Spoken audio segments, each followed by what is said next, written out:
নমস্কার, ভালো আছেন তো সবাই?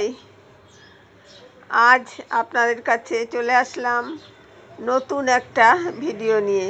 সবাইকে স্বাগত এনজয় উইথ রিনিতে। আজ সতীপীঠ জগদ্দা দেবীকে নিয়ে আপনাদের কাছে চলে আসলাম। ক্ষীরগ্রামে জগদ্দা মায়ের মূর্তি সারা বছরই ক্ষীরদিঘির জলের তলায়। এই বৈশাখ সংক্রান্তিতে ভোরবেলায় তিনি ধীরে ধীরে জল থেকে ওঠেন, আর সেদিনই মায়ের দর্শন পান অগণিত ভক্ত। বহু প্রাচীন কাল থেকে চলে আসছে এই রীতি। এই বছরও সেই রীতি মেনেই ভোরের আলো ফোটার আগেই মা জগদ্দা তার জলমন্দির থেকে উঠেছেন। বলা হয় এখানে দেবীর ডান পায়ের বৃদ্ধাঙ্গুলি পড়েছে। এখানে যে দেবী মূর্তি তা কোষ্ঠী পাথরে তৈরি, রূপে তা মহিষাসুর মর্দিনী। ক্ষীরগ্রামের মা জগদ্দা সম্পর্কে বহু পৌরাণিক কাহিনী ও জনশ্রুতি আছে। যখন রাম রাবণের যুদ্ধ চলছে, তখন রাবণপুত্র মহিরাবণ রাম ও লক্ষ্মণকে তার আরাধ্যা দেবী ভদ্রকালীর কাছে বলি দেওয়ার জন্য পাতালে বন্দি করেছিল। সেখানে মহিরাবণ বধের পর হনুমান রাম ও লক্ষ্মণকে সঙ্গে নিয়ে পাতাল থেকে বেরোতে উদ্যোগী হলে মা ভদ্রকালী নাকি বলেছিলেন, তোমরা তো চলে যাচ্ছ, আমাকে এখানে একা ফেলে গেলে তো হবে না, আমাকে পৃথিবীর মধ্যস্থল যেখানে সেখানে নিয়ে চলো। হনুমান সুড়ঙ্গ পথে রাম লক্ষ্মণকে ও মা ভদ্রকালীকে সঙ্গে করে নিয়ে আসেন এই ক্ষীরগ্রামে। বহুকাল আগে মা জগদ্দার পুজোয় নরবলি প্রচলিত ছিল।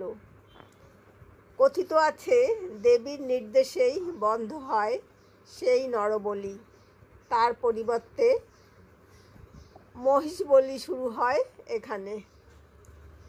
এখানে দেবী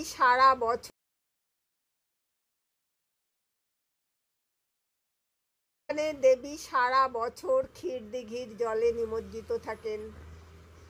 বছরের বিভিন্ন সময় দেবীকে জল থেকে তুলে পুজো করা হয়, তবে বৈশাখী সংক্রান্তির দিন সমস্ত সাধারণ মানুষ দেবীর দর্শন পান। এদিন ভোরবেলায় মাকে জল থেকে তোলা হয়। ক্ষীরদিঘির পাড়ের সুসজ্জিত মন্দিরে মায়ের প্রথম পুজো হয়। এরপর ক্ষীরদিঘি থেকে একটু দূরে মায়ের মন্দিরে মাকে রেখে সারা দিন ধরে মায়ের পুজো, বলি ইত্যাদি অনুষ্ঠিত হয়।